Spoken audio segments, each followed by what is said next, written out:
বিশাল ইন্দোনেশিয়ার কমোডো, রিঙ্কা, ফ্লোরেস এই সমস্ত দ্বীপগুলোতে শত শত এরকম ভয়ঙ্কর বিষধর বিশাল বিশাল ড্রাগনগুলো দল বেঁধে ঘুরে বেড়ায়। এই ড্রাগনগুলো এতটাই বিশাল যে পৃথিবীর বিভিন্ন বিশেষজ্ঞরা বলছেন এরা হচ্ছে বর্তমান পৃথিবীর জীবিতদের মধ্যে সবচেয়ে লার্জেস্ট লিজার্ড। এই ড্রাগনগুলো মূলত বিশাল ইন্দোনেশিয়ার যে বিস্তীর্ণ ট্রপিক্যাল সাভানা, গ্রাসল্যান্ড, সমুদ্রের বিচের তীরবর্তী যে জায়গা সেইগুলোতে দলে দলে ঘুরে বেড়ায় এবং ইন্দোনেশিয়ার জঙ্গলে থাকা শূকর, হরিণ, বিশাল বিশাল জিরাফ, মহিষ এই ধরনের বন্য প্রাণীকে এরা মূলত শিকার করে।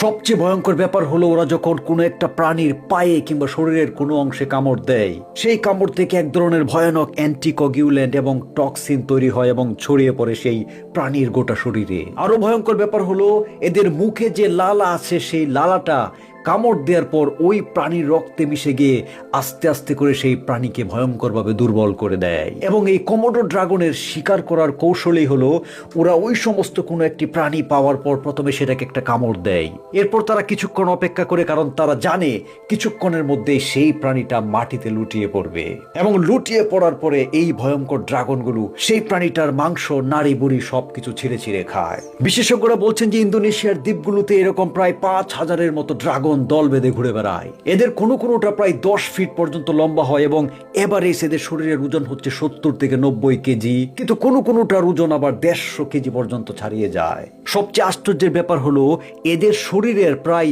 3/2 অংশ বা 1.5 অংশই হচ্ছে এদের বিশাল লেজ।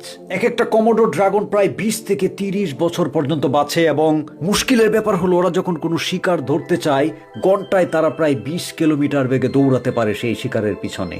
আরো আশ্চর্যের ব্যাপার হলো ওরা সাঁতারে খুব পটু। সাঁতরাতে এরা কখনো এক দ্বীপ থেকে আরেক দ্বীপ পর্যন্ত চলে যায়। তবে এই সব কিছুর ভিতরে যে ভয়ঙ্কর তত্ত্বটা সেটা হলো এই কমোডো ড্রাগনগুলো সাপের মতো তাদের জিহ্বা দিয়ে কোনো কিছু সেন্স করতে পারে এবং এদের এই সেন্সেশন এতটাই প্রখর যে অনেক দূরবর্তী অঞ্চলেও তাদের যে প্রিডেটর, যেটাকে তারা শিকার করতে চায়, তাদের যে এনভায়রনমেন্টাল সেন্স সেইটা তারা ডিটেক্ট করে ফেলতে পারে এই জিহ্বার কম্পন তৈরির মাধ্যমে। মজার ব্যাপার হলো আপনি যদি এদেরকে দেখতে চান খুব কাছ থেকে তাহলে ইন্দোনেশিয়াতে যদি কখনো ঘুরতে যান, সেখানে এক বিশাল কমোডো ন্যাশনাল পার্ক গড়ে উঠেছে যেখানে সরকারের পক্ষ থেকে এগুলোকে কনজারভেশনে রাখা হয়েছে।